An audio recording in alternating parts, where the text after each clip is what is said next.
Rasa rajin hari ni. Jom buat sambal penyet berapi. Okey, jom prep bahan. Potong bawang merah, tomato dan cili padi.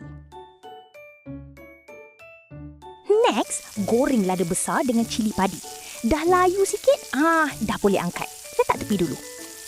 Next, goreng bawang merah dengan bawang putih. Bila dah nampak caramelize, angkat. Next, goreng tomato. Low heat sahaja ya, biar dia masak perlahan-lahan. Okey, jom blend. Masukkan semua bahan yang dah digoreng tadi.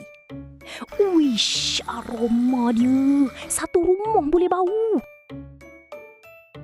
Step terakhir, goreng belacan. Lepas tu, masukkan balik sambal yang dah blend tadi. Tambah gula sikit, jangan banyak sangat.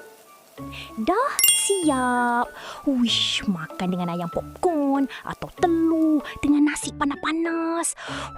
Peguh, memang bertambah nasi lah. Korang nak? Buat sendiri.